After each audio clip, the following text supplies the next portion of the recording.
Allez, on y va. Vous m'entendez au fond? Vous entendez? Ah, tu vois, ils n'entendent même pas que je leur dis que vous entendez. Vous entendez?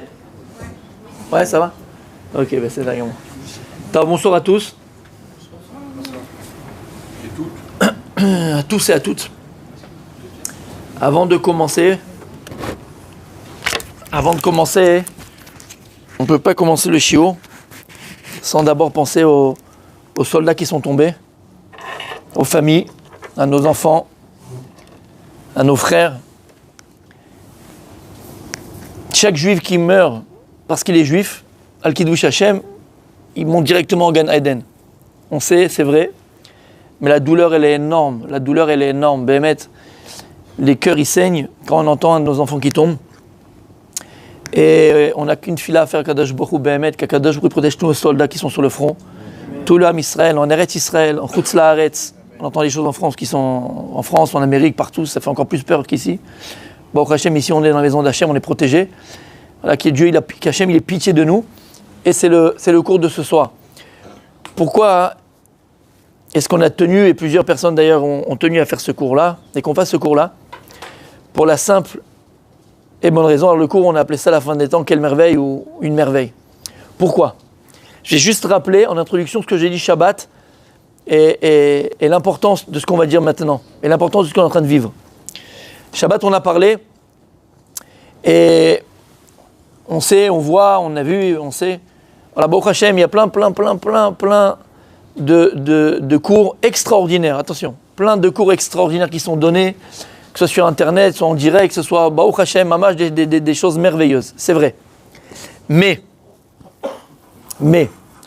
il y a à chaque moment, chaque époque, où le clan d'Israël, le peuple juif, connaît des remous. Et là, c'est pas un remous, c'est un tsunami, comme on dit, d'accord?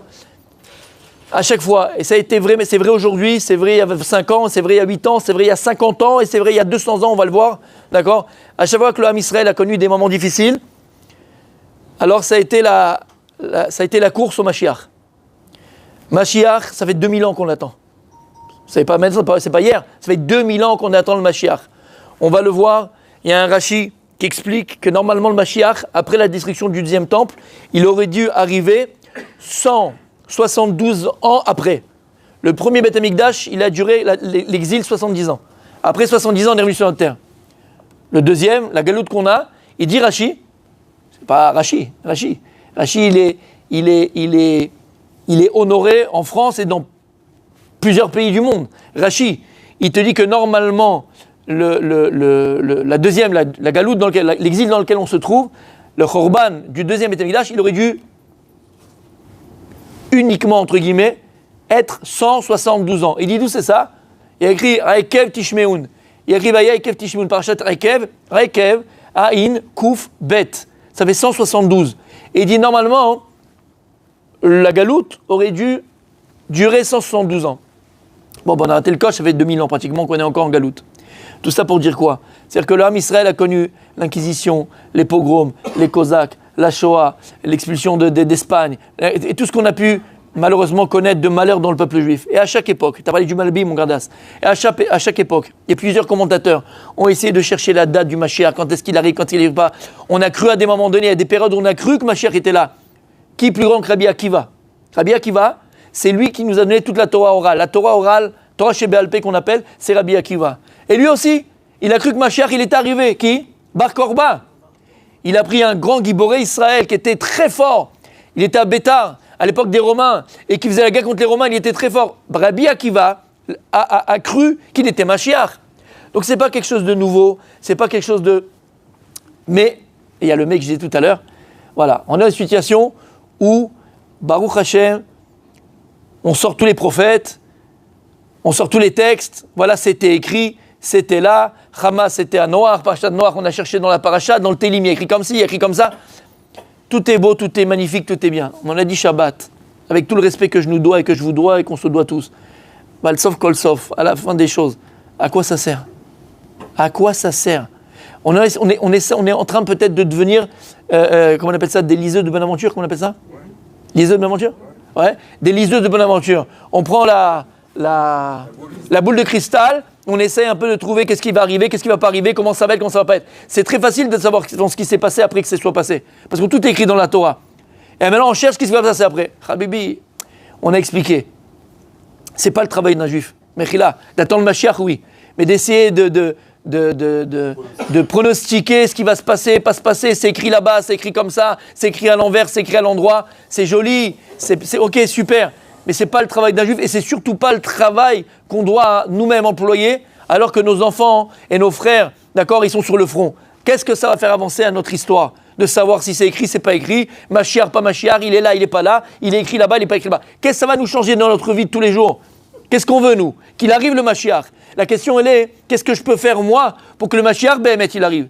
Qu'est-ce que je peux faire, moi, là, aujourd'hui, pour que mes frères, mes enfants qui sont sur le front, ils soient protégés, Ezrat Hashem. Kakadosh, oui, la guerre pour nous. C'est ça qui m'importe. Comment je peux faire venir le Mashiach? Mais essayer de spéculer sur son arrivée, pas son arrivée, ou c'est pas notre problème. C'est pas notre problème. Deuxièmement, et c'est encore l'introduction, deuxièmement, il y a aussi, alors on parle de ces liseuses de bonnes aventures. Ça, c'est encore bien. Mais malheureusement, combien on peut entendre de choses? C'est la guerre nucléaire, il va se passer ceci, l'Iran va entrer en guerre, la moitié du vont exploser. Freddy 4, c'est de la rigolade à côté de ça, d'accord? Tu n'arrives pas à dormir la nuit, tu faut du Tranxène, tu vas te mettre des piqûres pour te calmer. À quoi ça sert de faire peur aux gens? À quoi ça sert? Surtout, et c'est là dont on a parlé Shabbat, surtout qu'en vérité, on le sait tous. On le sait tous. Vous savez que le scénario qu'on va vivre de la Géoula, qu'on attend, Bezrat Hashem, la délivrance, il dépend de qui? Il dépend de quoi? Il dépend de nous. Parce que dans les prophètes, vous savez que c'est écrit en vérité plusieurs scénarios. Tu as un scénario catastrophe, chez l'Oneda, et il arrivera jamais, celui-là. Et tu as un scénario extraordinaire, magnifique, magnifique. Comme Dieu y promet, Hen Galti Etrem Acharit Kereshit. On le dit dans Moussaf de Shabbat. Je vous délivrerai à la fin des temps, comme je vous ai délivré la première fois. Quand Dieu nous a délivré la première fois, c'était en Égypte. Et qu'est-ce que Dieu il a fait en Égypte? On était spectateurs pendant 1 an, et Dieu il a fait les Asara Makot, il a fait les 10 plaies, et dans les 10 plaies il y avait des miracles extraordinaires. Il a ouvert la mer Rouge, il a fait la guerre pour nous. Voilà comment ça va se passer. C'est comme ça que je veux que ça se passe. Et pas des scénarios catastrophes. On va tous rentrer dans le bunker et faites tous vos testaments et on va tous se pendre. Ça c'est pas, non, ça c'est pas la Torah. C'est pas la Torah. Tout ça donc pour dire quoi? Hein? Qu'en vérité, la Géoula, la délivrance finale, comment ça va se passer le scénario? Il ne dépend que de nous. C'est tout. Et personne ne peut venir te dire ça sera comme ceci ou ça sera comme cela. Zelon Achon. C'est pas vrai. C'est pas vrai. Ça dépend que de nous. Et comment tu sais que ça dépend que de nous? Comment tu sais? On a dit Shabbat. Parashat Noach s'est ramené. Tu te rappelles en parler de ça Shabbat, Francis? C'est ramené dans la paracha que lorsque Dieu il a dit à Noach, je vais amener le déluge dans le monde. Pendant 120 ans, il va construire l'arche de Noé, qu'on appelle l'arche de Noé, d'accord? Tevat Noach. Et lorsque les eaux commençaient, la pluie va commencer à tomber, le déluge arrive, il y a écrit que Noach il va rentrer dans la Théba, mipne me'amaboul. Comme ça c'est écrit dans le texte. Mipne me'amaboul, à cause des eaux du déluge. Et tout le monde se pose la question, il n'est pas rentré à cause des eaux du déluge. Il est rentré pourquoi? Parce que Dieu lui a dit, quand le déluge il arrive, tu rentres dans la Théba. Il n'est pas rentré à cause de la pluie. Non, il dit Rashi, tu sais pourquoi? Il est rentré à cause de la pluie du déluge. Rashi dit, mikatne amanaya. Il faisait partie des gens qui n'avaient pas de foi. Noir. Ma'amin velo ma'amin. Il croyait et il ne croyait pas. Et donc c'est pour ça qu'il ne savait pas si c'est vrai ou pas vrai. Alors à la fin, quand il a vu que le déluge est arrivé, il a dit, alors c'est vrai, alors je rentre. Comme ça, il explique Rashi. De comprendre Rashi comme ça me pose un problème. Tu sais pourquoi? De qui on parle? On parle de Noach. C'est qui Noach? Noach ish tzadik aya bedorotam. C'était un tzadik. Tu parles de qui? Tu parles d'un tzadik. Et tu me dis, il avait une petite émouna? Et il croyait et il croyait pas. Omer Baal Shem Tov. En fait, c'est le petit-fils du Baal Shem Tov. Degel Mechanefre, au nom de son grand-père. Il dit, c'est quoi qu'il est Mekatne Amana? Et il dit un klal. Kadash Bochou, il nous a donné le plus beau cadeau qui puisse exister. C'est ce que Dieu t'a donné dans la vie de plus beau, de plus cher, de plus grand. C'est la émouna. C'est la émouna. C'est la foi. Et il dit, tu sais pourquoi? C'est quoi la émouna? C'est quoi la foi? À quoi elle sert? Pourquoi Dieu donne ce cadeau-là de la émouna? C'est à quoi elle sert la foi? Et il dit, en vérité, la émouna, c'est quoi? La émouna, c'est elle qui donne la vie. C'est-à-dire, tu donnes vie à ce en quoi tu crois. Plus tu crois en quelque chose, plus tu fais que cette chose-là, elle se réalise.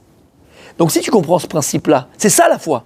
Avoir foi en quelque chose, c'est si je crois en quelque chose, alors je fais que cette chose se réalise. C'est ça la Emouna. C'est pour ça que Emouna, quand tu prends le mot Emouna, c'est la même valeur numérique que Banim. C'est quoi Banim? C'est les enfants. De la même manière que les enfants, c'est quoi? C'est le fruit donc, de ce que je suis, du papa et de la maman. C'est un enfantement. La Emouna, c'est exactement pareil. La Emouna, elle donne les fruits. Quel fruit elle te donne la Emouna? Elle donne le fruit de ce à quoi tu crois. Elle réalise ce que tu crois. Donc en vérité, il dit, Rachid nous dit que Noach, il était Mikatne Amana. C'est quoi Mikatne Amana? Il avait une petite Emouna. Non, c'est pas qu'il avait une petite Emouna. Mikatne Amana, il était Maktina et Emouna Shelo. Noach, comme il savait que la Emouna, c'est elle qui donne la vie, tu donnes vie à ce à quoi tu crois. Plus tu crois en quelque chose, plus la chose elle se réalise. Alors lui, il a dit, si je crois au Maboul, qu'est-ce qui va se passer? Ben, c'est certain qu'il va se réaliser. Et donc je vais être responsable même du Maboul, mais lui voulait sauver l'humanité. Il voulait sauver les gens avec lui. Donc il a dit, si maintenant je crois à 100% à l'avenue du Maboul, ben, c'est sûr qu'il va se réaliser, je serai responsable de cela. Mikatne Amana, iktinet emuna shelo. Il s'est efforcé de rapetissir, entre guillemets, de diminuer sa emuna, pour ne pas croire à 100%. Ma'amin velo ma'amin. Lama, pour ne pas être, entre guillemets, responsable de sa venue. Shamata, ce que ça veut dire? Ça veut dire en deux mots. Ce que l'on a entre les mains aujourd'hui, c'est pas les spéculations sur Mashiach, c'est pas les scénarios catastrophes. Tout ça, c'est pas vrai. Tout ça, c'est du pipeau. En vérité, ce qui va se passer, ce qui va arriver, c'est le résultat de ce que l'on croit. Si on croit d'une foi inébranlable, si Behemet, on croit d'une foi inébranlable, Kakadash Baruch Melech Malchei Amlachim, le roi des rois, le roi d'Israël, va faire la guerre pour nous. Et on sera spectateur Be'ezrat Hashem. Et que les choses vont se parier de manière merveilleuse. Parce que l'âme Israël, et on le voit autour de nous, il fait Teshuvah, et il a déjà commencé à faire Teshuvah. C'est fou. Là, ici, en sortant de la synagogue, là maintenant à Arvit, ça y est, il y a un bureau ici avec des femmes qui travaillent ici, je ne sais pas c'est quoi un bureau de quoi. Vous voyez là, à côté du docteur? Et c'est l'avocat, je ne sais pas, c'est un avocat là-bas? Non, pas l'avocat, là-bas au fond. Je ne sais pas c'est quoi. Bref, il y a un bureau. Bon, il y a un bureau là-bas, c'est les femmes qui travaillent. Et en sortant, elle me dit, ah, comment ça va, tout ça, machin et tout. Et je lui dis, bon, on essaie comme tout le monde de garder le moral, de garder la simcha, de garder la émouna. Et elle me dit, j'ai mon gendre qui est sur le front. Et je vais lâcher ma fille pour l'aider, elle a deux petits enfants. Elle me dit, M'chazrou bitchouva, ça fait quelques temps. Et donc ils ont fait tchouva il y a quelques temps. Et elle me dit, et moi aussi maintenant je me renforce. Je commence à faire Shabbat. Là, elle vient de me dire ça. Je commence à faire Shabbat, c'est pas merveilleux. Il n'est pas beau le peuple juif, mais c'est ça le Ham Israël. Cette émouna-là. Donc encore une fois, et ça va être l'objet du cours de ce soir, Be'ezrat Hashem. L'objet du cours de ce soir, c'est ça. Ça veut dire de comprendre que tout va dépendre de notre émouna. Où on va placer notre émouna. Si tu comprends que ta émouna, c'est elle qui donne la vie, comme la Gemara de Masret Makot. Tzadik, be'emunato ichye. Le tzadik, il vit dans sa émouna. C'est quoi le tzadik qui vit dans sa émouna? Tzadik, be'emunato ichye. C'est-à-dire que le tzadik, ce qu'il vit, c'est le résultat de sa émouna. C'est le résultat de sa foi. Parce qu'encore une fois, la émouna, c'est elle qui donne la vie. Tu donnes vie à ce en quoi tu crois.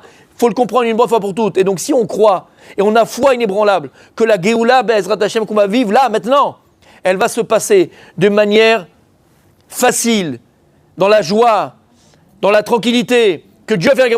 Alors, c'est ça qui va se passer. Nous allons nous-mêmes écrire le scénario de cette délivrance. Et donc, encore une fois, je répète, ça ne sert à rien d'essayer de chercher les scénarios catastrophes qui a écrit, c'est vrai, dans certains prophètes. Et c'est vrai que c'est ramené dans certains prophètes. Aval Habibi, on va commencer à y croire. Et ça, c'est la pire chose. Et j'appelle, Béhémet, tous ceux qui... Erpat lahem. Je ne sais pas comment on dit en français, Erpat lahem.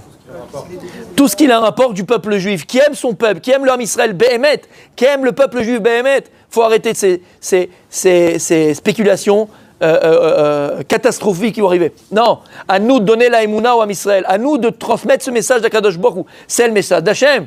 Le scénario qui va se passer, c'est en fonction de ce qu'on est, c'est en fonction de ce qu'on croit. Donc si on croit que ça va se passer facilement, dans la joie et dans l'allégresse, c'est comme ça que ça se passera. Et c'est comme ça, et c'est cette foi qu'il faut avoir. C'est clair? Il y a fait méode. Ok, ça c'était l'introduction. Alors en vérité, pour illustrer tout ce qu'on vient de dire, ça va être très simple. Alors, ne tombez pas de votre chaise quand vous allez écouter ce que je vais vous ramener maintenant, parce que vous allez dire, mais c'est un charlatan, il se fout de nous, il rigole, c'est pas possible.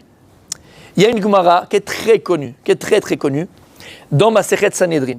Dav Tzadik Zain, Amoud Aleph, celui qui va aller voir là-bas, il va kiffer. C'est magnifique. Et là-bas, la Gemara, elle parle de l'avenue du Mashiach. Les Chachamim ont prophétisé, entre guillemets, voilà les signes, et comment se passera, c'est un signe de la venue du Mashiach. D'accord? Je vous lis la Gemara, n'ayez pas peur, n'ayez pas peur, n'ayez pas peur. Tanya, c'est amené dans une braïta. Rabbi Yehuda Omer, Rabbi Yehuda nous dit, Dor chez Ben David Ba, la génération qui aura le mérite de voir David Amelech, Mashiach ben David, le Mashiach fils de David, Bet Avaad, y est les Znout. Le Bet Amidrash, la maison d'études, ça sera une maison de débauche. Tout va bien?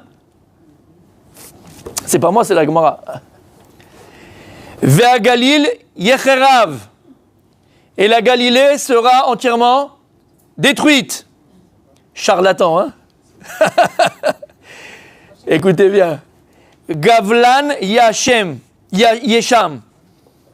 Les frontières d'Israël, elles seront Shamem. Shamem? Désertes.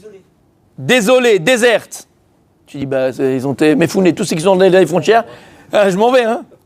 Ve'an Shekvul, Yesovevu Meir Leir, Velo Yechonanu. Et les habitants des frontières d'Israël, ils vont devoir décamper et ils tourneront dans le pays comme ça. Velo Yechonanu, et ils trouveront pas grâce aux dieux de personne. Meshkin, on va les mettre dans un hôtel là-bas. Ils disent, non, mais c'est trop cher, c'est pas possible. On les met dans les tentes là-bas. Ça a été écrit il y a combien de temps, la Gemara, mon Tzadik? Il y a 2000 ans. Attendez. Vous allez comprendre. Et l'intelligence des Talmidei Chachamim, elle sera bazouille, méprisée. Quand on verra un Talmid Chacham et machin, arrête avec ta Torah, là, laisse-nous voir la finale de la Champions League, avec tes Torah à table Shabbat, on ne peut pas discuter d'autre chose. Il n'y a que la Torah chez toi. Rasra. Virechet imaasu. Et ceux qui craignent la faute, imaasu. Ils seront aussi dégoûtants aux yeux des gens. Celui qui a la Hirat Shamaim. Tu diras, bon, dis-moi, on est à Dubaï, on ne peut pas aller un peu s'éclater, voir les danseuses arabes. On est à Dubaï, c'est chaval. On ne vient pas tous les jours à Dubaï, non? On va voir une petite danseuse, on ne va pas toucher, on va juste voir. C'est pas grave.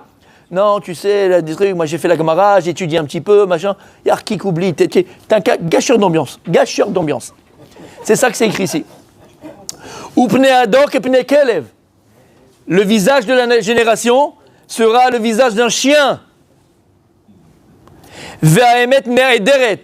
Et la vérité disparaîtra. Que du mensonge, que du sheker. Love Story, les Marseillais à Bangkok, les Marseillais à machin, que du télé-réalité, des maniques, on met des implants partout, en haut, en bas, en haut, dans le nez, dans les oreilles, partout, toute une manique, tout est... D'accord?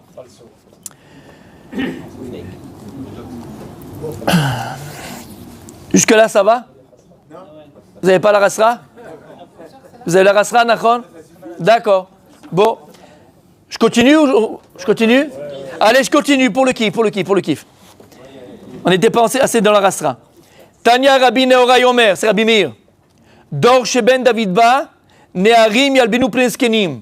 La génération, un des signes de Mashiach, c'est que les jeunes feront honte aux Skenim.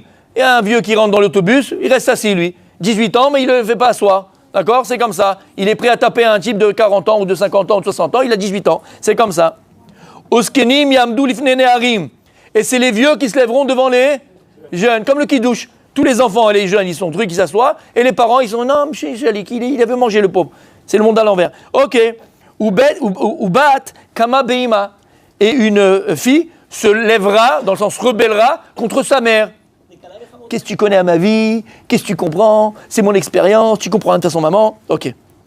Vekala Bechamota. Et une bru, on dit? Oui. Magnifique, j'aime bien ce mot. Et une bru avec sa belle-mère, aucun respect. Ta mère, elle est comme ça, ta mère, elle est ceci, ta mère, elle est cela. Ça, c'est nouveau. Ou pne ador, que pne akelev. Encore une fois, la visage de la génération, elle sera un visage de chien. Ve'en aben mitbayesh mi aviv.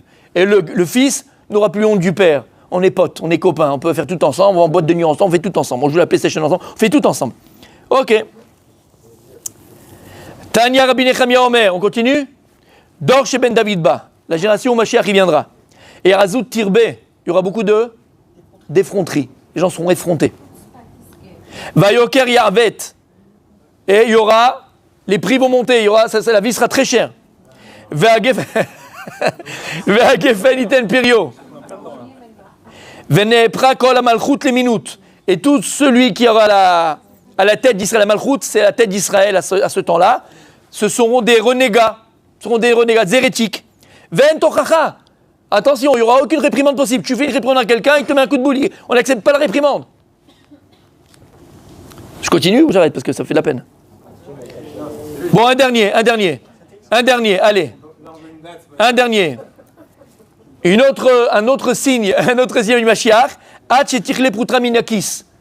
Tu chercheras la prouta, de l'argent, des pièces de monnaie dans ta poche et tu ne trouveras pas. Il n'y aura pas de pièces dans la poche. Davar acher, ad shi'itchashu mina geoula.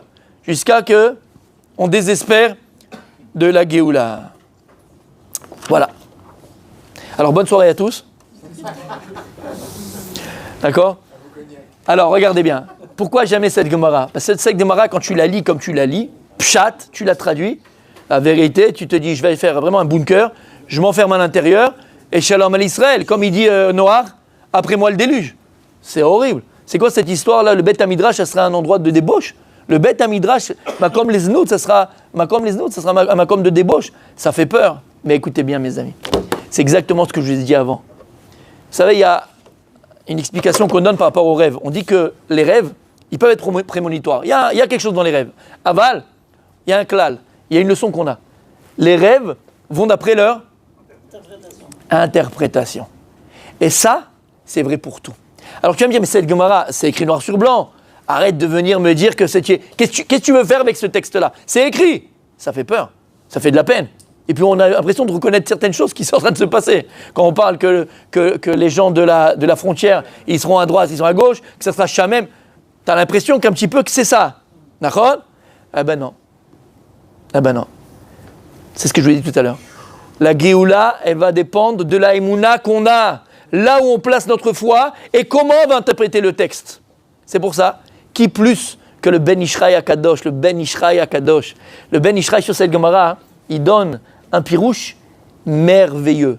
Et c'est ce que je veux retenir, moi. Ce que je veux retenir, c'est le Ben Ishraï. Ce que je veux retenir, c'est le bon scénario. Ce que je veux retenir, c'est que tout se passera Bezrat Hashem, dans la joie, l'allégresse, comme Dieu il a fait pour nous en Égypte. Alors, si c'était que de moi, je vous aurais dit, je ne sais pas si c'est fiable, mais puisque ce n'est pas de moi et que c'est du Ben Ishraï, alors écoutez ce qu'il dit. Omer à Ben Ishraï. Amar Rabbi Yehuda, David, Dor chez Ben David Ba, Bet Avad Lili Leznout. Qu'est-ce qu'on a dit? Que lorsque le Mashiach viendra, le Bet Hamidrash, les Bet Hamidrash, maison d'études, donc ça serait une maison de débauche a priori. Nirali Bessiata Dishmaya. Il me semble, avec l'aide de Dieu, Akol et Tova, tout ce qui est écrit ici, c'est une merveille. D'où le cours que j'ai donné le titre, La fin des temps, une merveille. Il dit, mais c'est une merveille. Merci d'avoir écrit ça, merci. C'est une merveille. Écoute bien. Bet Abad ou Bet Hamidrash. C'est quoi le Bet Abad? C'est la maison d'études. Là, on étudie la Torah. Sham, l'Omdim Torah. C'est quoi les znout? Il dit, il y a un verset dans Divrei Hayamim. Il y a écrit comme ça. Bemishkav asher male besamim vezanim mechukachim. La sham znout, c'est la sham zinim. Zin, c'est quoi? C'est des bessamim, c'est des encens, c'est des parfums. Il dit, le Bet Hamidrash, il sera à quoi? Les znout. Pas znout, prostitution, chas shalom. Zun ilashom, zin, zinim. C'est quoi zinim? Bessamim, parfum. Et regardez ce qu'il dit. Klomar, Iye bamakom besamim, asher akol yirdefu lavosham lidbasem. Ça sera tellement bon la Torah, à la fin des temps, la Torah, elle aura tellement un parfum merveilleux. Et on va le voir pourquoi il aura un parfum merveilleux. Et je vous ai amené le Ben Ishraï dans Datout-Vuna, qui est un livre de Kabbalah, où il dit des choses magnifiques, d'accord? Et je vous le dis tout de suite. Pourquoi est-ce que la Torah et le Bet Hamidrash, il aura une autre odeur? Il y a eu Rabbi Akiva, il y a eu d'autres générations avec des Bet Hamidrashim, Midrashot. Pourquoi est-ce que quand la génération du Mashiach va venir, le Bet Hamidrash, il aura une bonne odeur? Vous savez pourquoi? Parce qu'on étudiera de plus en plus dans les Bet Midrashot le sod de la Torah, la Kabbalah, les secrets de la Torah. Et c'est ça la bonne odeur, ça les ktoret. Quand tu es dans le pshat, Abraham il a dit, Hachem il a dit, Moshe il a fait, ça c'est que tu as appris ça quand tu étais au Gan, c'est super, c'est bien, il faut que tu aies les bases. Mais c'est ce qu'on essaie un tout petit peu de faire. Quand tu comprends pourquoi tu fais les 7 tours des tefilin, hein, mon tzaddik. Quand tu comprends pourquoi la femme elle doit faire la chala, elle doit faire le kat nerot, Tarat mishpacha, pourquoi cette chose-là c'est la femme. Pourquoi c'est... On a compris pourquoi dans le sod, elle a une bonne odeur, la Torah. Alors il dit en vérité, qu'est-ce qu'il y a écrit que les Bet Va'ad, Bet Midrash, ils seront l'iznout? Non, l'iznout, les zinim. C'est quoi zinim? Ça sera un bessamim. Et tout le monde courra pour aller étudier. Tout le monde va courir pour aller étudier la Torah, tellement qu'elle sera belle très quand ça bonne. Il y a 26 ans de cela, d'accord, ou 27 ans, avant que je me marie ou au début de mon mariage, avec tout le respect que je dois à tous les rabbinim qui étaient avant, ok, mais la Torah, Mechila, surtout dans le monde français, c'était un désert. C'était un désert. On avait le rabbin Citruc, c'est extraordinaire. On avait, excusez-moi du terme, d'accord, 2-3 comme ça. Il n'y avait rien. Excusez-moi, il n'y avait rien. Il n'y avait pas. Aujourd'hui, si tu ne veux pas étudier la Torah, Mechila, tu le fais exprès. Il y a des rabbinim de qualité. Je vous dis, si vous voulez, je vous donne les adresses. Il y a des rabbinim, Béhémet, des rabbinim de qualité, des cours de qualité qui n'existaient pas avant. Vous connaissez un petit peu Tel Aviv? Celui qui a connu Tel Aviv 30 ans, vous connaissez Tel Aviv? Vous êtes là-bas? Non.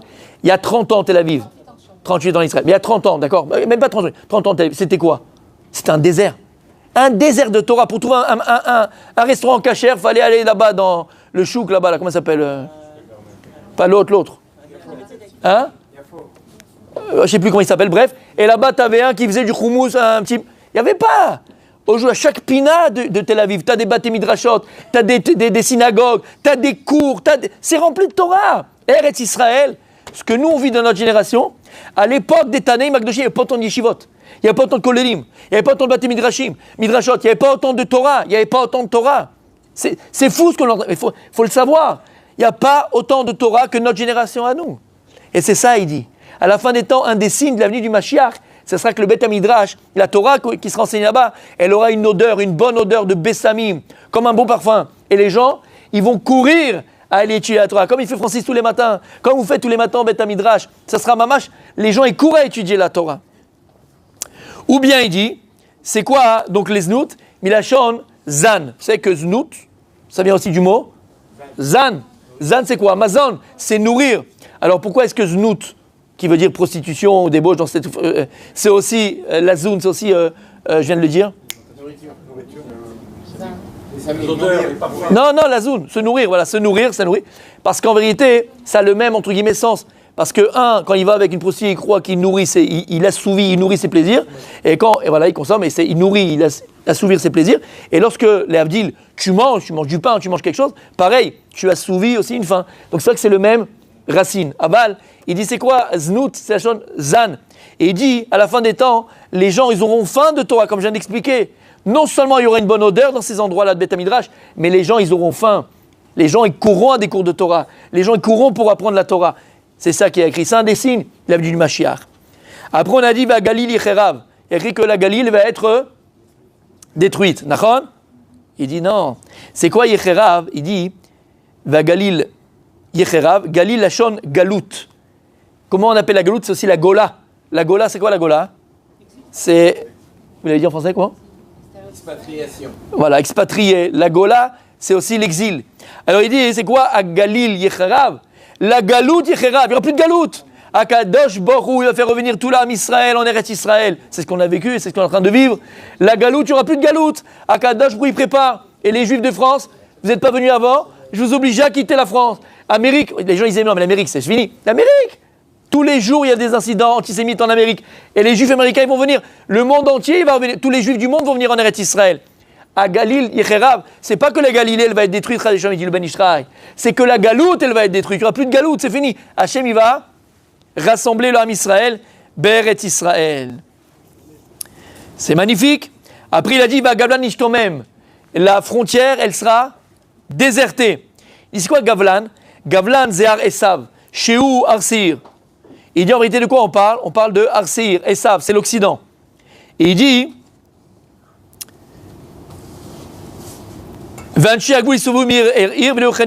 c'est qui Anshi Agvoul? Et les gens qui habitent sur la frontière, ils vont donc tourner, on a dit, tourner en rond et personne ne voudra les recevoir. Il dit, Anshe Agvul, c'est quoi Anshe Agvul? Il dit, c'est quoi le Gvul? C'est quoi la limite? Il dit, c'est les Kochot Achitzonim. C'est ce qu'on appelle les forces du mal, les Sitra Achara. Toutes ces forces-là, la force d'Amalek, au niveau spirituel, qui est là pour venir faire tomber le Ham Israël, pour faire fauter le Ham Israël. Il y a écrit, ils sauvez-vous, ils vont essayer de nous faire fauter. Ils vont essayer à Amalek de nous faire douter. Il va essayer à Amalek de nous faire peur. C'est ce qu'ils veulent faire. Nous faire peur, nous faire douter de nous, de Dieu, de tout. Velo echanenu. C'est quoi le echanenu?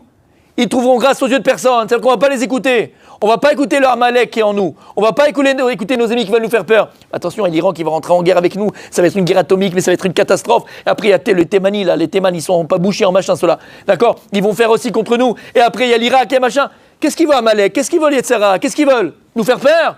Velo echanenu.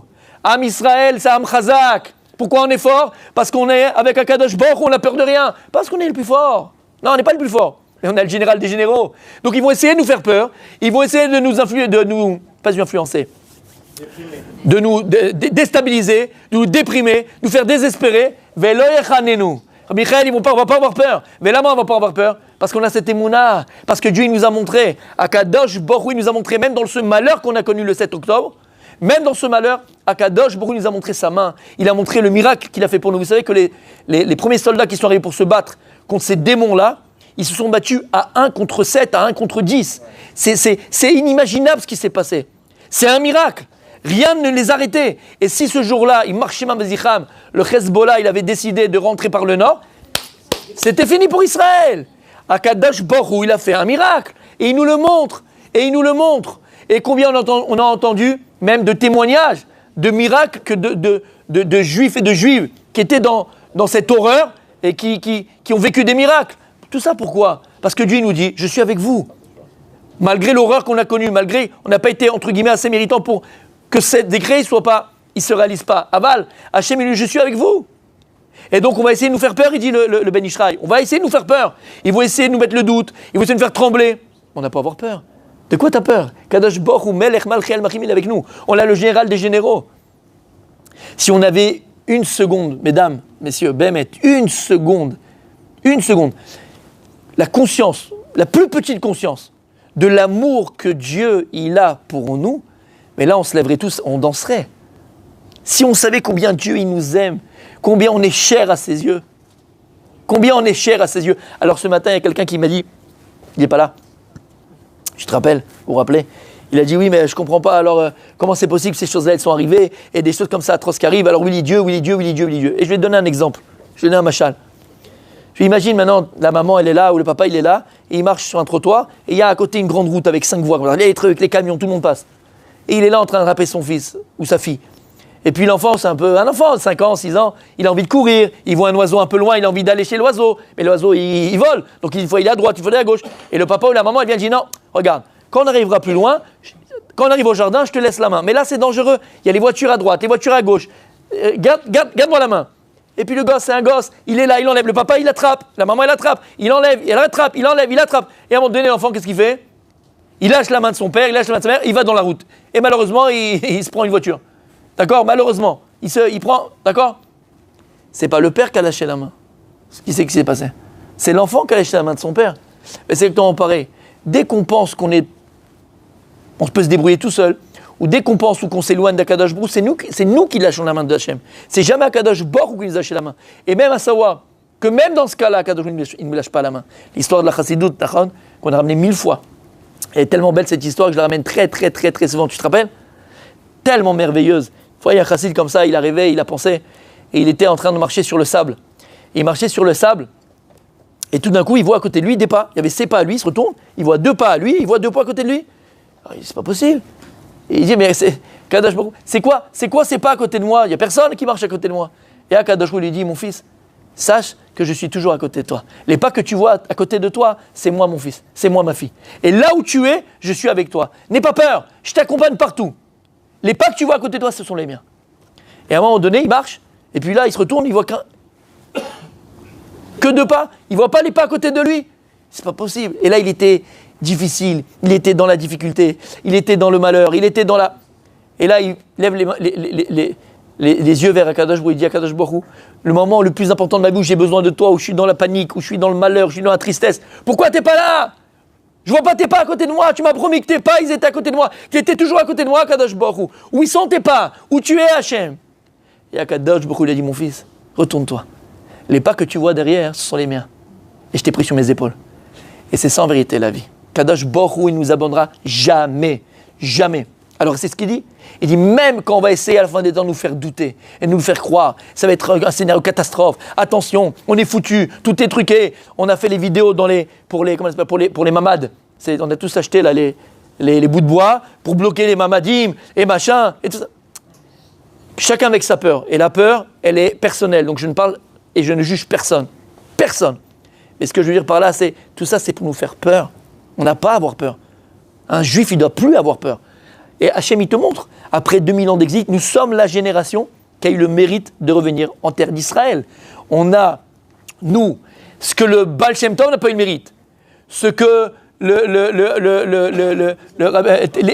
Rambam, d'accord, tous, Rachid, tous ceux-là, ils n'ont pas eu le mérite de revenir. Moshe Rabbeinu, le mérite de rentrer en Eretz Israël et de revenir sur notre terre et de reconstruire la nation d'Israël. Ils n'ont pas eu ce mérite-là.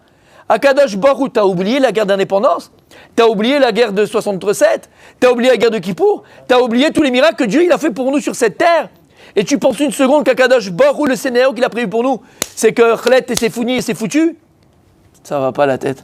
La Géoula, il est déjà enclenchée, Habibi, que tu le veuilles ou que tu le veuilles pas. Maintenant, attention, comment elle va se passer, comme j'ai dit tout à l'heure? Ça dépend de notre Imouna. Et moi, la Imouna que je veux placer, c'est celle qui nous donne ici le Ben Ishraï. Voilà ce qu'il y a écrit ici. Il n'y a pas écrit que les maisons d'études vont être des maisons de prostitution, comme c'est a priori écrit. Et Hachem Ishmo, non. Znout, Zinim. Il y aura des bonnes odeurs. Les gens vont courir pour étudier. Il y a des jeunes filles qui sont là, Blainara. Et c'est peut-être l'occasion de leur dire, vous représentez pas que vous, toutes les jeunes filles qu'on peut croiser, J'avais un séminaire de jeunes filles à Jérusalem avant de venir ici. J'enseignais dans tous les séminaires, d'accord? Le mot séminaire de jeunes filles, il y a 25 ans, c'était, comment on appelle pour les bonnes sœurs? C'était le couvent. Ça n'existait tout simplement. Dans le monde français, ça n'existait pas. Ça n'existait pas. C'est quoi ce truc bizarre? Aujourd'hui, Blainara, tous les séminaires francophones à Jérusalem ou partout, en France même, ils sont remplis de jeunes filles qui se préparent un an pour le mariage, pour être une maman, pour être une femme, une juive à l'extérieur, à l'intérieur. C'est extraordinaire. Il n'y a jamais eu autant de Torah, il n'y a jamais eu autant de cours de Torah, autant de gens qui ont soif de Torah. Et c'est ça la Emouna qu'on doit avoir. Donc il dit en vérité, c'est quoi qui a écrit que Agvoul, il sauvez-vous, Anchi Agvoul, c'est les Chitsonim, c'est la Sitra Achara, c'est le Satan, c'est le Amalek, c'est les doutes. Ils vont essayer de pénétrer. On ne laissera pas pénétrer. Anima Amin Ben Moula Shlema, Akadosh Baruch Hu, j'ai foi entière et complète en toi. Après, qu'est-ce qu'on a dit? On a dit Vechormat Sofrim Tisrach. Il y a écrit que l'intelligence des Chachamim, elle sera méprisée. C'est quoi Tisrach? Non, pas Tisrach, la chon méprisée. La chon Tarbé. Il y a écrit dans Parashat Shemot, là-bas dans Parashat Shemot, dans Tetzavé, où vous savez, quand on a fait le Mishkan, le Ham Israël amenait tellement d'argent, d'or et de cuivre, qu'on avait trop. Et il y a écrit dans le Pasouk, Sarah Chaodef. Il y avait trop. Il restait trop d'or, d'argent. Il y avait trop. Stop, arrêtez d'amener. Donc Sarah Milachon, Arbé. Il y aura plein de Chokhmat Torah, ce que je dis tout à l'heure. Regardez à Ranana combien de kilot il y a, combien de communautés il y a. Les unes meilleures que les autres. Des cours le matin, des cours le soir, des cours l'après-midi, des cours tout le temps, pour les femmes, pour les hommes, pour les petits, pour les grands, les moyens, les blancs, les jaunes, les verts. Il y a pour tout le monde. Les rkik, les blids, il y a pour tout le monde. Il y a pour tout le monde. Et les deux en même temps d'ailleurs. D'accord? Il y a pour tout le monde. C'est merveilleux. Tu vas aujourd'hui, en voyage avec ton mari au Kenya faire un safari, et il fait le Dafayomi, il peut faire là-bas le Dafayomi. Où il y avait ça? Quand ça existait? C'est ce qu'il dit. Il y aura plein de Torah partout. Tu vas à Singapour, tu peux faire le Dafayomi. Où tu veux, tu fais le Dafayomi. Partout, il y a de la Torah. Partout, il y a des Chabad d'ailleurs. D'accord? Partout, tu peux avoir de la Torah. Après, il dit Veiratret imasu. Celui qui craint la faute, il sera aussi méprisé. Il dit, tu sais pourquoi? Parce que les gens ne comprendront pas que les autres ou quelqu'un puisse avoir peur de la faute. Mais comment tu peux avoir peur de fauter dans le cadre dans lequel on est? Tout est Torah, tout est Torah, on cherche à faire du bien, on cherche à faire du... Regarde les chesed que l'homme Israël est en train de faire, les actes de bonté qu'on fait, que ce soit avec les soldats, avec les familles, avec tout le monde. Et donc les gens se diront, Comment tu as peur de la faute? Tu peux pas avoir peur de la faute. C'est pas possible. C'est qu'il n'y aura pas. Il n'y aura pas la faute. Et il continue. Il dit Pnei Adok et Pnei Akelev. Ça, c'est ça. Comment tu vas l'expliquer, le Ben Ishraï? Allez, vas-y. Tout a réussi à l'expliquer. Mais ça, Pnei Adok et Pnei Akelev. La face de la génération, elle aura une face de chien. Allez, explique-le. Il dit c'est quoi le Kelev, mon tzaddik? C'est quoi le Kelev? Kulolev. Kelev, pourquoi on appelle ça un Kelev? Parce que c'est Kulo Lev, entièrement cœur. Le chien, la Gemara dit Masechet Betsa, Shloshar Azim Em. Il y a 3 qui sont effrontés, que Dieu il a créés. Alors il dit par exemple le coq dans les oiseaux. Pourquoi le coq dans les oiseaux? Le coq c'est le français, le coq sportif. Les Français ils sont là, Macron, Hollande à l'époque, quand il y avait la guerre en Irak, on va amener le Charles de Gaulle. Oui mais attends, il est au garage le Charles de Gaulle, comment on fait? Oui mais on va l'amener quand même, on va faire, c'est le coq, c'est pas pour rien que vraiment le symbole de la France c'est le coq. Le coq il se la joue, il fait Aldo Machone avec ses poules derrière, d'accord? Celui qui a connu Aldo Machone, Francis peut-être, années 60, oui, d'accord? Tu te rappelles? Voilà, mais je vais arrêter à ça aussi, d'accord? Il fait le beau avec ses poules, mais finalement le coq, en plus il fait la voix là, de dingue, cocorico le matin, on dirait que c'est un ténor, un Pavarotti. Tu lui demandes, regarde, tu peux juste aller sur l'arbre là, de m'amener je sais pas, une feuille? Il peut pas voler. Alors qu'est-ce que tu fais? Pourquoi il crie beaucoup, il fait le beau, il fait le malin, mais walou, kloum, c'est la razout. Il est effronté le gars, d'accord? C'est comme le gars, il a rien, il va à la banque, il a besoin d'un prêt de 200 000 euros, il a aucun papier, et le gars avec sa razout, avec son effronterie, eh ben il a les 200 000 euros. Ça c'est le coq. Après la Gemara elle dit, Kelev chez Bachayot. Un autre qui a l'effronterie, c'est le chien. Et pourquoi? Rachid dit, le chien il est Ne'eman et Baalav. Ne'eman les Baalav. Il est fidèle à son maître. Fidèle à son maître. Il est cool au lèvres. Si maintenant ce patron, son maître, il est au Canada, il fait un petit safari, non, fait pas un safari au Canada, il fait un petit tioul au Canada, d'accord? Et tout d'un coup, tu as un ours brun qui sort de je sais pas d'où. Il fait 2 mètres, 3 mètres sur 3, d'accord? Le chien, c'est un caniche. Quoi qu'il arrive, qu'est-ce qu'il va faire? Il va défendre. Mais tu n'as aucune chance. Arrête. Qu'est-ce que tu fais? Il va te bouffer. Ne'eman les Baalav. Il est fidèle à son maître. Il est cool aux lèvres. C'est ça qui. Alors, et troisièmement, qu'est-ce qu'on dit des effrontés? Israël Baumot. Le peuple juif dans les nations. Et pourquoi le peuple juif dans les nations? Rachid dit en vieux français, parce que Rachid aime le vieux français, il dit endurance. Ça veut tout dire. Endurance.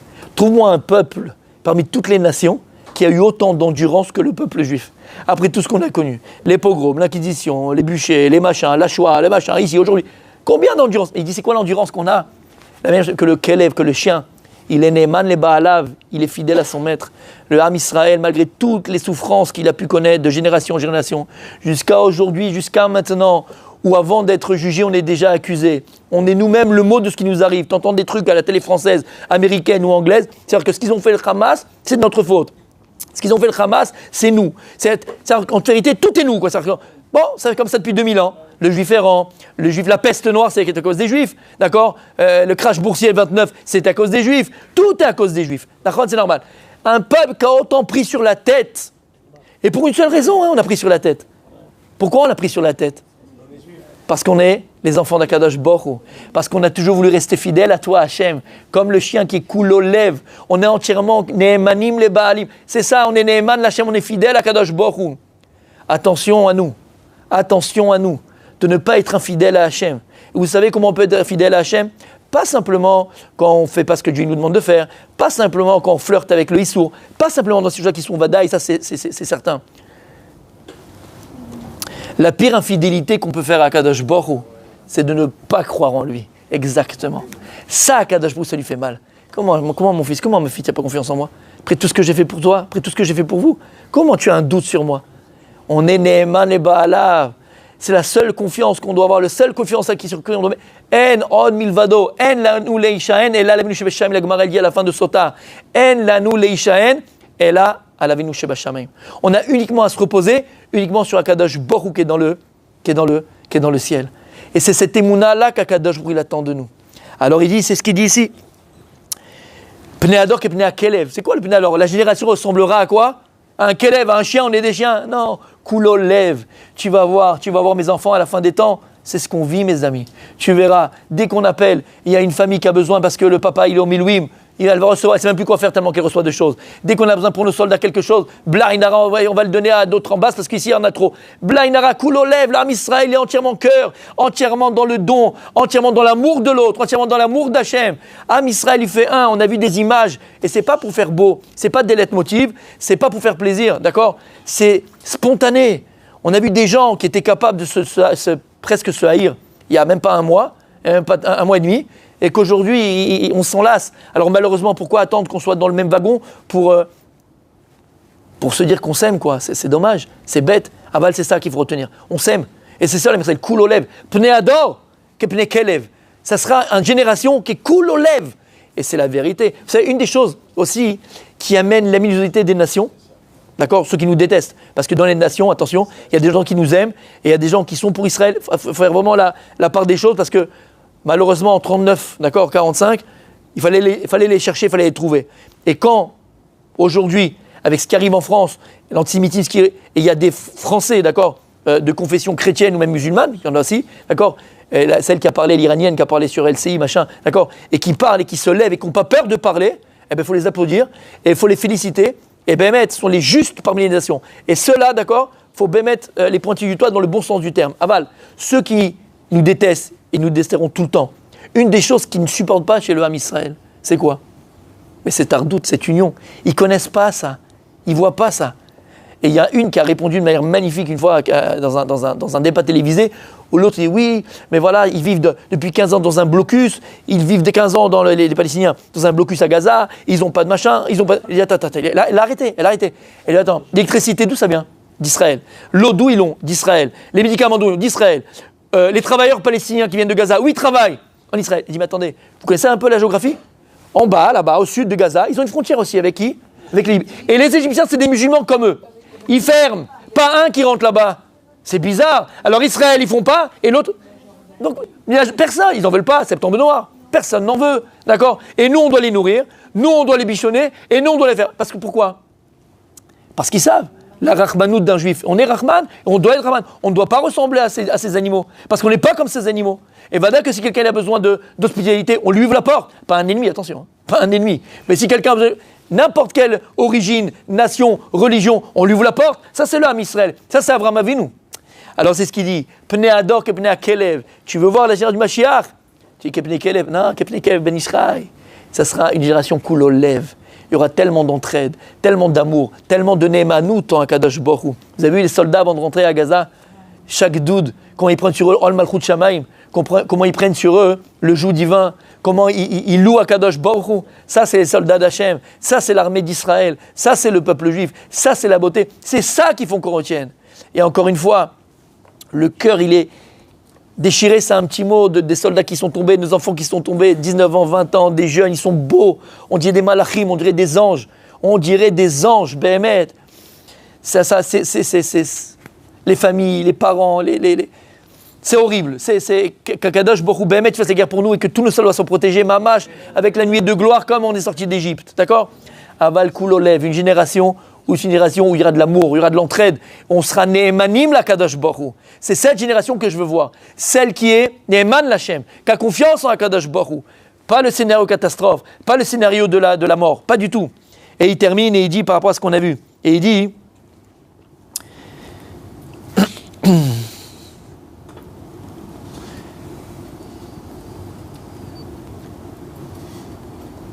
Et il dit, on a dit jusqu'à que quoi, océan décimal, jusqu'à que il n'y ait plus de pièces dans la poche. Alors regarde ce qu'il dit, c'est magnifique. C'est merveilleux. Regarde. Il dit c'est quoi? Alors nous on dit parce qu'il n'y aura plus, ça va être compliqué, les gens ne vont pas travailler. Et on écoute un petit peu le calcala, l'économie israélienne, elle est en train de... Le rouler à 4,28 je crois, 4,20, 25, je ne sais plus combien il est. C'est ça? 4,23, bon c'est fou quoi, c'est-à-dire que le shekel il n'est pas fort. Bref, il dit c'est quoi qu'il n'y aura plus de prouta-minakis? Il dit parce qu'à cette époque-là, il n'y aura plus de... On ne reste plus de la monnaie, il y aura des billets. Et en fait c'est quoi les billets aussi? Il y aura les cartes bleues. Il n'y aura plus besoin d'utiliser les proutas. Ça serait une génération technologique. On ne dit pas technologique, c'est moi qui le rajoute. Vous avez compris ce que ça veut dire. Il n'y aura plus de pièces. On ne va plus utiliser les pièces. Les pièces, c'est rendu. Il dit que les pays de cette époque-là, ils feront des billets et on paiera tous avec des billets. Et là, aujourd'hui, c'est même plus les billets, c'est quoi? On a dit c'est la carte bleue. Voilà ce qui est écrit. Il n'y aura plus de prouta, pas qu'il n'y aura plus d'argent. Il y aura de l'argent. Mais on paiera avec le portable, on paiera avec la carte bleue, on paiera avec des billets. Il y a fait. Et il termine et il dit Neharim il benu pnei zekenim. Les jeunes feront honte aux vieux. Il sait pourquoi? Parce que cette génération-là, les jeunes, ils connaîtront aussi toute la Torah. Alors quand maintenant le sage, le vieux, il sera là et il lui dira, il va se rendre compte que le gosse, il connaît mieux que lui. L'enfant, il connaît mieux que lui. Il va dire, il faut que j'aille réviser moi. Attends, il connaît mieux que moi. C'est une génération, même les enfants, ils vont connaître la Torah. Et ça qui a écrit que les vieux auront honte, entre guillemets, des plus jeunes. Et il dit, Skenim yamdu lifnei neharim. Les vieux se lèveront devant les jeunes. C'est pourquoi? Parce que cette époque-là, il y aura de très très très jeunes rabbanim. Le Yanouka. Vous entendez pas du Yanouka? Par exemple, tu vois tous les gdolés Israël, ils ont 102 ans, 5 ans, il embrasse la main, il se lève devant lui. Et il y aura beaucoup de Talmidei Chachamim très jeunes. Et il y aura des personnes, entre guillemets, plus âgées. Mais ils verront que ces jeunes-là, ils ont une Chokhma, ils ont une Torah, ils ont une Tzidkut très très grande. Ils se lèveront devant ces rabbanim-là, qui sont plus jeunes qu'eux. On le voit, on le vit. Et il dit, Bat Kama Beima. Et une fille se lèvera devant sa mère. Alors comment l'expliquer? Elle se lèvera, non, pas elle va se rebeller. Une fille, elle se lèvera devant sa mère. Elle dit pourquoi?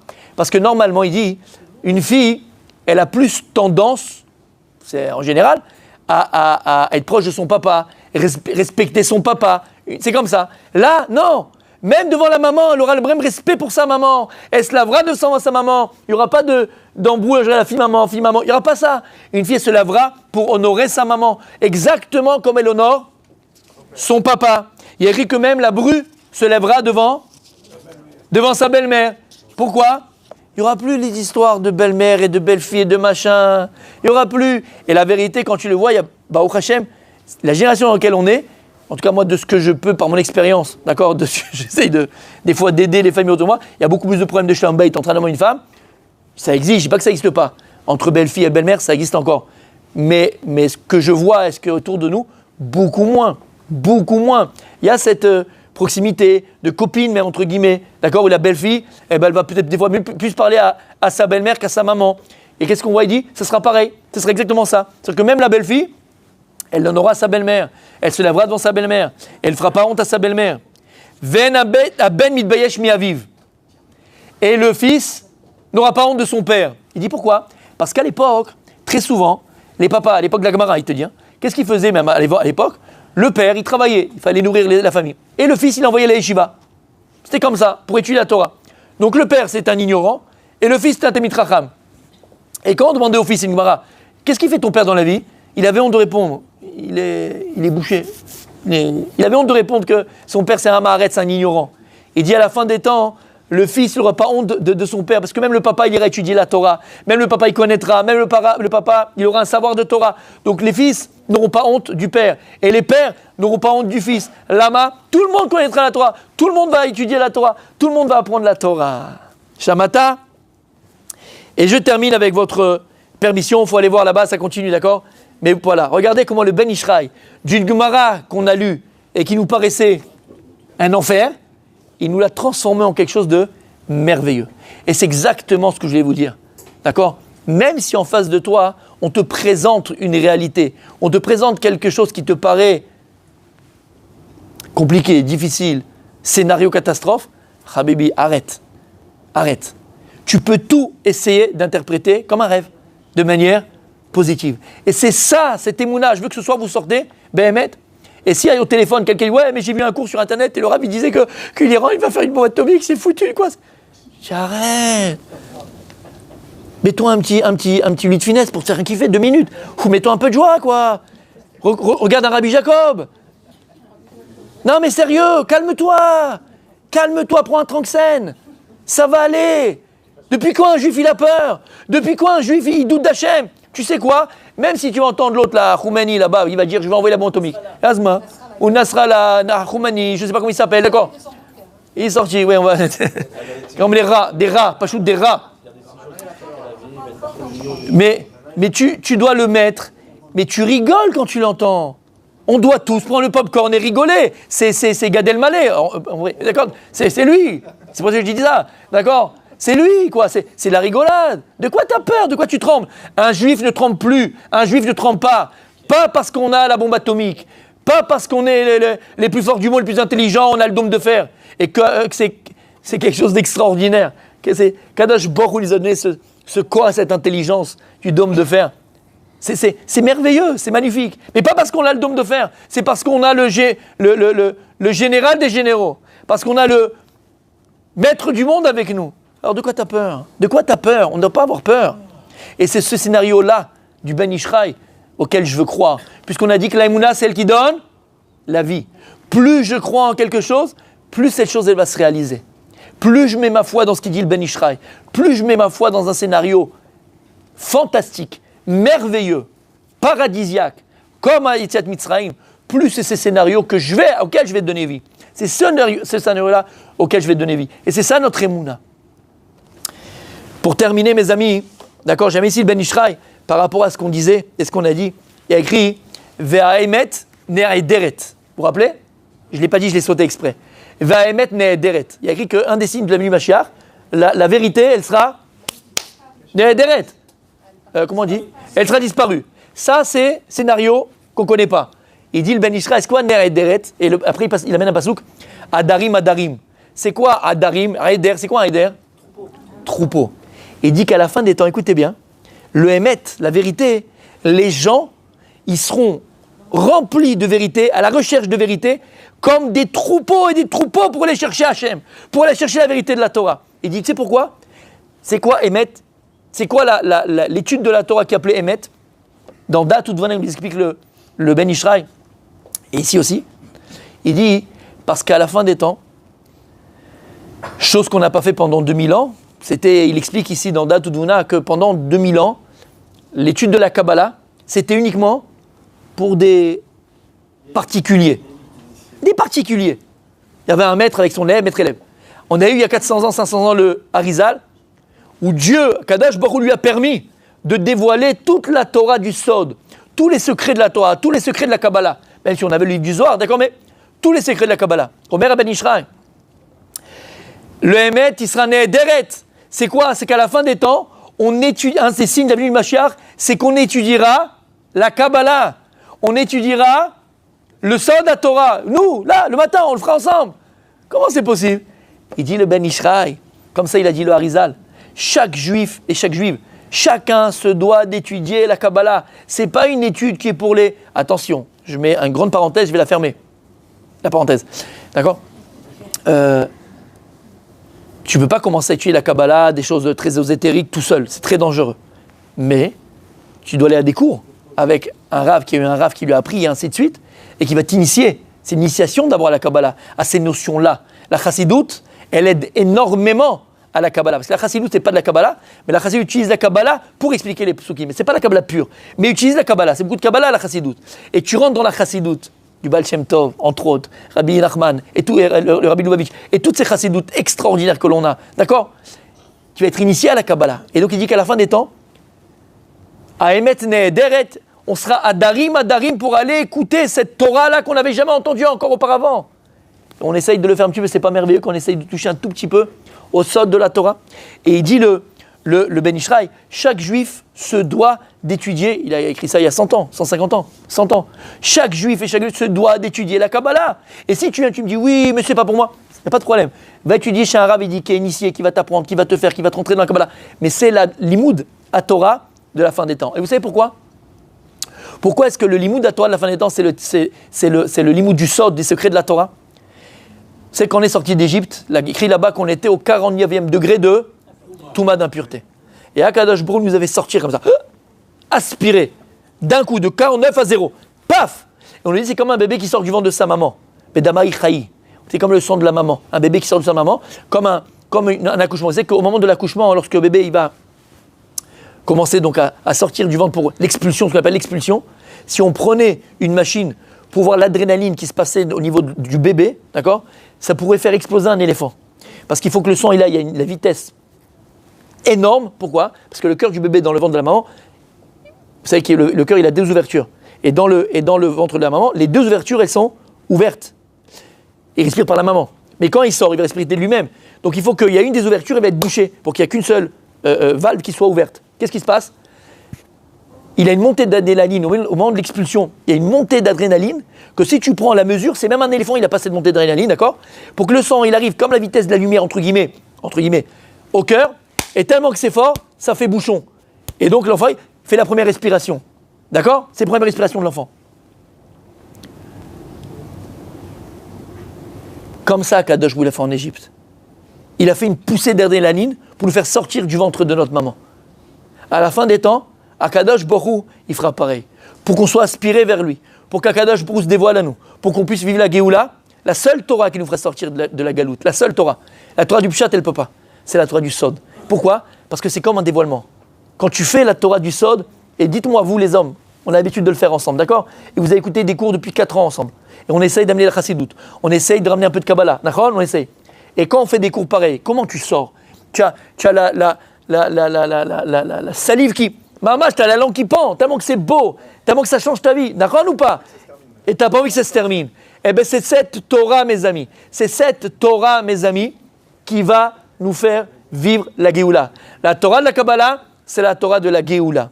Et pour terminer le cours, messieurs et mesdames, j'espère qu'on a compris le message, mais juste pour terminer le cours, c'est ramené comme ça. Vous savez que Daniel, il a solutionné le rêve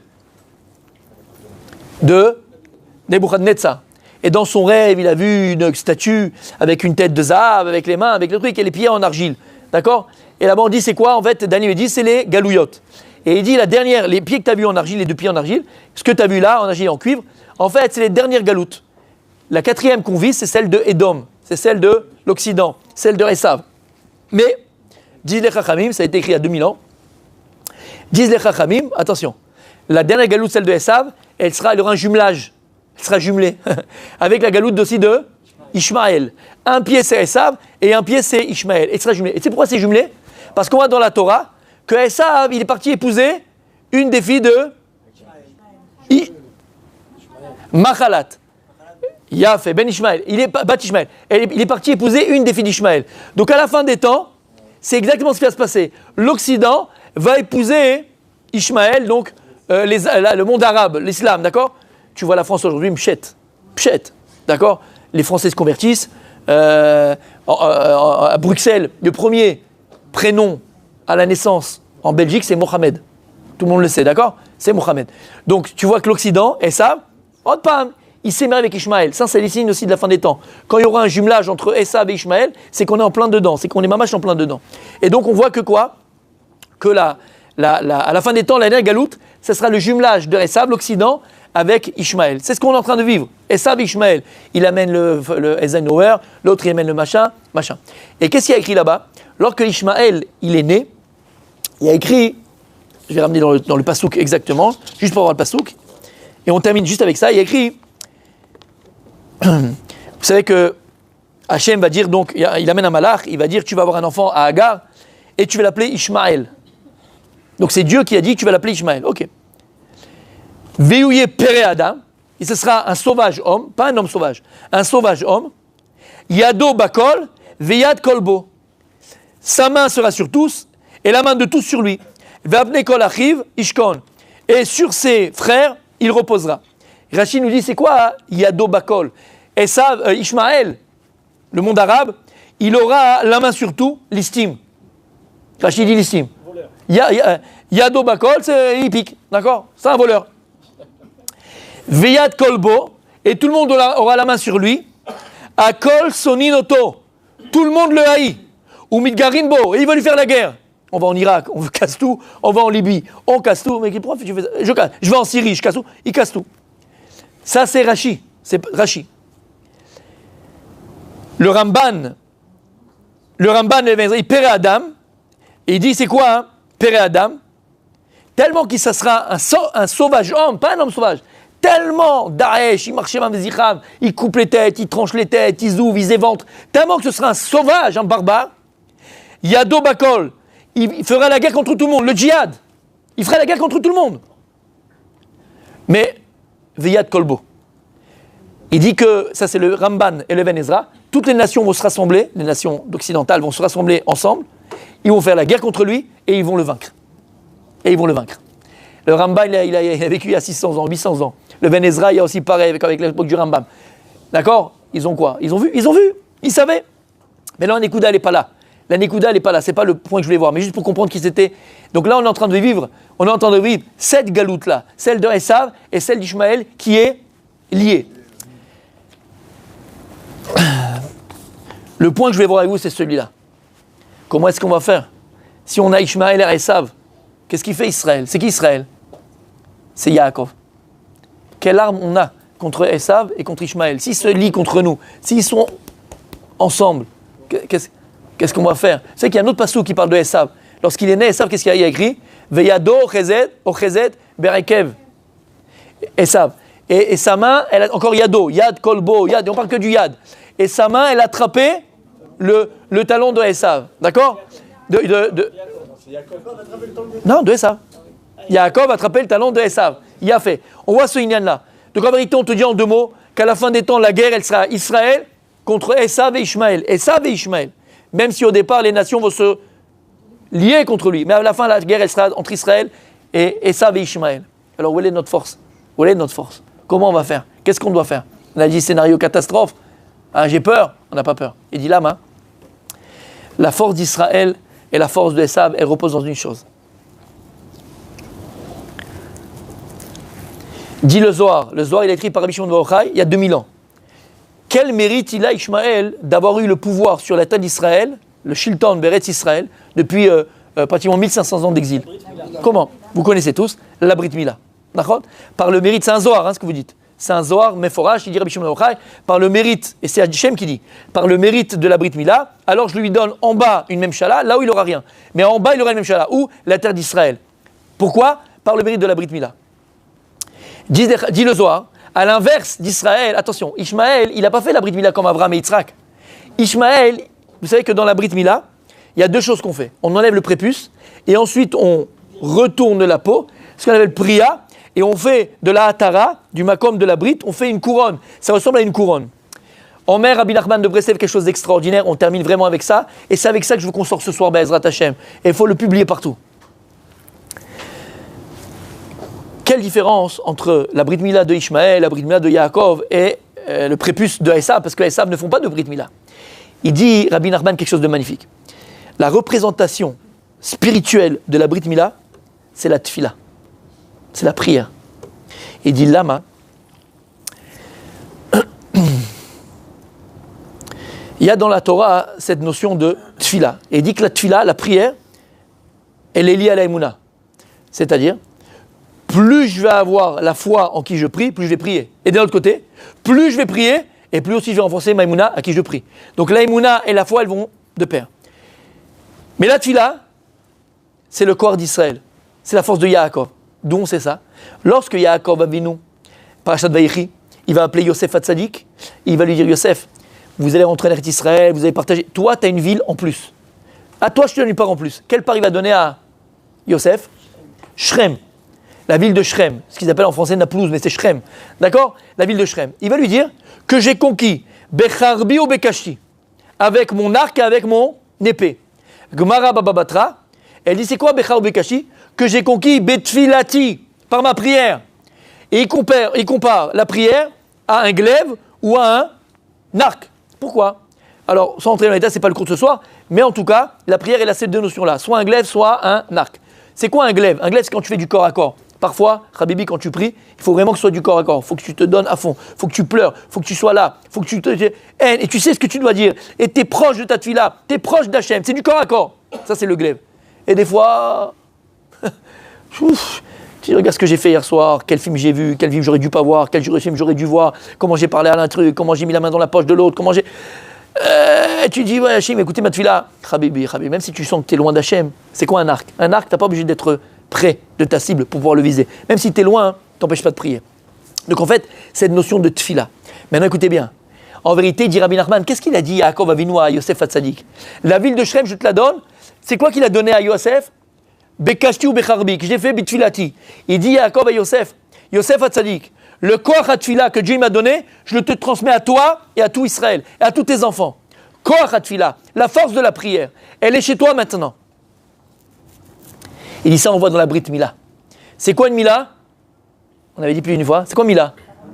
Mila, c'est un mot. Une parole. Je n'ai jamais eu quelqu'un parler avec la brite encore. D'accord? Dans du serpent, mais pas plus. Qu'est-ce que tu fais alors? C'est quoi ce truc de Brit Mila? Brit Mila, Rabbi Michael? C'est quoi? C'est une parole, c'est un mot. Pourquoi à l'endroit de la brite, on appelle ça Mila? Il parle pas, ça parle pas, à ce que je sache. Brit Mila, c'est une parole? Écoutez bien.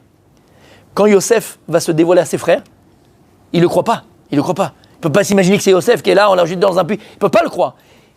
Rachid dit, Ani Yosef, Amedaber Alechem.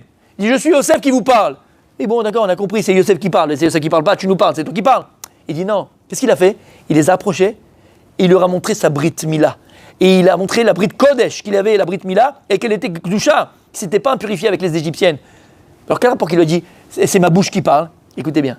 Et il dit la bouche, ta façon de parler, elle est directement liée à combien tu gardes la Brit Kodesh, à combien tu gardes pur cet endroit-là. Et il dit, tu sais quoi, hein, c'est ça la tfila. Tfila, c'est avec ta bouche. Ah ben écoute bien. Elles savent, ils font la Brit Mila, les non-juifs? Non. Ils ne font pas la Brit Mila. Lama, pourquoi ils ne font pas la Brit Mila? Ils ne croient pas à la force de la prière. C'est-à-dire, ils ne peuvent pas s'imaginer que la prière elle peut changer quelque chose, que la prière elle peut être écoutée. Il n'y a pas. N. C'est le prépuce. Le prépuce, c'est un bouchon. Elles savent, il n'a pas le corps à Tfila. Et d'ailleurs, qu'est-ce qu'il a rejeté? Le droit d'aînesse. Et c'est quoi le droit d'aînesse? C'est le corps à Tfila. C'est la force de la Tfila que Yaakov il a donné à Yosef, qui est son premier-né de Rachel. Donc Esav, il n'a pas la Brit Mila. Ishmaël, il est là, Brit Mila? Oui, il enlève le prépuce. Mais lui, Ishmaël, ils ont la prière. D'ailleurs, si tu veux, une fois faire mincha, t'es bloqué, tu veux faire dans la rue, tu peux entrer dans une mosquée sans problème et faire la batat fila, mettre tout ce que tu veux. C'est pas un endroit d'avodazara, c'est pas un endroit d'idole. Alors qu'une église, c'est assourd de rentrer parce que c'est un endroit d'idolâtre, puisqu'ils ont l'acrobate qui est toujours accroché, le Fils de Dieu, la Trinité et toutes ces choses-là. Maintenant, écoutez bien. Ishmaël, il a la Brit Mila, mais qu'est-ce qu'il a? Il a juste le prépuce qui est enlevé. Il n'a pas la prière. C'est-à-dire qu'Ishmaël, ils ont la prière. Et tu vois, ils prient. Allahu Akbar, 5 fois par jour. Ils ont la prière. Aval. La philosophie musulmane, d'accord, d'Ishmaël, c'est le mektoub. Si Dieu, il a décidé comme ça, on ne peut rien changer. Il ne peut pas imaginer une chose qu'en priant, Dieu, il peut changer un décret. Dieu, il peut changer le déroulement de la vie. Il peut changer le scénario. Impossible. Comme Dieu, c'est le mektoub. Am Israël, qu'est-ce qu'on fait, nous? On enlève le prépuce, il dit Rabbi Nachman, et qu'est-ce qu'on fait? On retourne la peau et on fait de cet endroit une atara. Atara, c'est une couronne. On en fait une couronne. Attendez à la main. Il dit Rabbi Nachman, parce que la force de la tfila, la force de la prière, elle a été donnée au peuple juif. Parce que le Ham Israël, il sait que même s'il y a un mauvais décret qui a été Chas v'shalom promulgué dans le ciel, par la tfila, par la prière, par les jeûnes, par supplication de Dieu, on peut tout changer. Par la tfila, en un instant, tu peux tout changer. Et c'est pour ça que j'ai dit ici à la synagogue, il y a des gens qui ont peut-être pensé, ils ont dit, ouais, regarde, ce qui s'est passé juste à Simchat Torah, juste après les fêtes, après Kippour, après Rosh Hashanah, notre tfila, elle devait être zéro, on n'a pas pu... Non, encore une fois, tu penses mauvais. Tu veux que je te dise quoi? Si le Hezbollah n'a pas attaqué, s'ils n'ont pas pu aller plus loin, si ça n'a pas été pire, c'est précisément parce qu'on a tellement bien prié à Simchat Torah, tellement bien prié à Kippour, tellement bien prié à Rosh Hashanah, que ça a annulé une partie du mauvais décret. C'est comme ça qu'il faut le voir, et pas autrement. Donc la force de la prière, elle a été donnée à qui? À Yaakov, à Israël. Et c'est pour ça que nous, de l'endroit de la Brit Mila, que le symbole de la Tfila, on en fait une couronne. Vous savez pourquoi? Dit Rabbi Nachman? Parce que lorsqu'un juif, il est ma'amin, il croit, il a la émouna complète et entière, que par sa prière, il peut tout changer, et que lorsque tu vas être chez toi à la maison, tu vas t'arrêter 2 secondes, et tu sais qu'on est tous liés les uns aux autres, on est un seul corps, et tu prends ton verre d'eau, et tu vas pour une fois dans ta vie, je parle pour moi, te concentrer, tu vas dire, Baruch ata Hashem, Elokeinu melech haolam, she'akol niha bidvaro, que tout est fait par ta parole, et tu vas le penser. Alors tu peux être ma'amin, que la prière que tu viens de faire maintenant, la tfila que tu viens de faire maintenant, la bracha que tu viens de faire maintenant, elle va sauver un des soldats qui sont sur le front et qui a peut-être une balle qui devait lui venir et elle est partie à droite et elle est partie à gauche. C'est ça la émouna d'Israël. Koach ha-tfila, la force de la prière. C'est pour ça on termine que Ishmaël, c'est ce qu'on a dit. Dieu il a appelé Ishmaël. Alors nous on sait quoi Ishmaël? Parce que Dieu il a entendu. C'est quoi Ishmaël? Omer Pirkei de Rabbi Eliezer. Pourquoi Dieu il a appelé Ishmaël? Pas pour Ishmaël. C'est un signe pour nous, il dit Pirkei de Rabbi Eliezer, Ben Orkenos, il y a 2000 ans. D'accord? Il a un livre, on l'a ici à la synagogue. Il y a 2000 ans, il a écrit ça. Il dit parce qu'à la fin des temps, les Ishmaélim, les musulmans, les arabes, vont tellement faire souffrir le peuple juif qu'on sera dans une situation où on aura tendance tendance à abandonner notre foi, à abandonner la foi à Akadosh Baruch Hu. À quoi ça sert de prier? Alors Akadosh Baruch Hu vient te dire, tu sais quoi? Du nom de ton détracteur, du nom de celui qui va te faire souffrir. C'est qui? C'est Ishmaël. Ishmaël, c'est pour nous. Il dit à Akadosh Baruch Hu, d'Ishmaël, il nous appelle, Ishmaël, je vous entends, je vous écoute mes enfants. Quand celui-là va venir vous faire du mal, Ishmaël, si vous me priez, si vous me demandez, si vous me réclamez, et si vous voulez le scénario le plus merveilleux pour la Géoula, Ishmaël, Hachem, il nous a assuré qu'il entendra notre fila. Voilà comment combattre Ishmaël et Esav. Le force d'Israël, le corps d'Israël, c'est la force de la prière. Et on a vu nos soldats avant de rentrer, ils ont pris sur eux le Hol Malchut Shamaim, ils ont pris sur eux la royauté de Dieu, ils ont fait sur eux Shema Israël, ils ont pris Akadosh Baruch Hu. À nous maintenant. Ils ont mis les tefilines. À nous maintenant. On ne peut pas être avec eux sur le front. D'accord? On n'est pas avec eux sur le front là-bas à Gaza. On est avec eux sur le front. On est tous sur le front. Il n'y a pas un juif qui peut se dire qu'il n'est pas sur le front. Personne. Et comme je disais, le Chavetz Chaim pendant la Première Guerre mondiale, il n'a jamais dormi dans son lit. Il dormait sur une chaise. Tu dois t'associer à la souffrance de ceux qui sont à Gaza, ceux qui ne sont pas dans leur maison. Et si tu as l'habitude de faire une douche à l'eau chaude, bien comme il faut, et tu le fais avec le petit canard et le machin, eh ben là tu fais un peu l'eau froide, un peu moins avec le kiff. Pourquoi? Ressens la peine des familles qui ont perdu leur enfant à Gaza. Ressens la peine des otages, des parents des otages. Faut ressentir la peine. Comment toi tu es là, tu fais tout est beau, tout est bien, comme si de rien n'était. Attention, faut garder la joie, faut garder la émouna, faut garder cette simcha. Aval, faut s'associer au Ham Israël, faut s'associer au peuple juif. Et notre force, elle est dans la tefila. C'est pour ça, Be'ezrat Hashem, que demain, à 4h, Be'ezrat Hashem, envoyez vos enfants, 12 ans, 13 ans, 8 ans, tous les petits-enfants. On va organiser demain à 4h des Teilim avec tous les enfants, pour les otages, pour nos soldats, pour le peuple juif, pour la Géoula. Chachamim nous disent que le Hevel Piem chez le Bet Rabban, la prière des enfants, elle équivaut à toutes les prières que nous on peut faire. Kadosh Baruch Hu écoute la prière des enfants. Alors c'est ça, la force d'Israël, la Kol Yaakov. La force d'Israël, c'est dans la bouche. Et j'avais oublié, voilà, c'est pour ça que je voulais parler de ça. Nous, on doit se renforcer. Et en quoi on doit se renforcer? Si notre force, elle est dans la tefila et c'est la brit mila, avec respect que je nous dois et que je vous dois, c'est dans ça qu'on doit se renforcer, mes amis. Behemet, c'est ça. Yosef, Tzadik et Sodolam, c'est exactement sur ça qu'on doit se renforcer. Tarat Mishpacha, renforcer Behemet, la pureté familiale. Si on ne connaît pas, appelez-nous. On ferait des cours, on organise des cours Be'ezrat Hashem pour réviser les halachot de Tarat HaMishpacha, que ce soit pour les hommes, que ce soit pour les femmes, être encore plus makpid. Vadaï que tout le monde fait attention, mais encore plus makpid, faire encore plus attention. Notre force est dans la Gdusha d'Israël, dans la sainteté d'Israël, dans Tarat HaMishpacha. Nous les hommes, faire attention, faire un effort. Si on avait l'habitude, quand on est à un feu, il y a une petite minette qui passe, et toi tu suis du regard parce que tu as Roland Garros, tu sais, tu regardes comme à Roland Garros, d'accord? Eh ben là, mon tzaddik, fais un effort, regarde, je t'assure. Je parle pour moi le premier. Bémet. Si tu t'empêches, là tu te dis, c'est quoi? Akadosh Baruch Hu, Yetzirah veut que je vois, je regarde pas. Et c'est pourquoi je regarde pas? Parce que là, je fais ça pour mon frère qui est sur le front.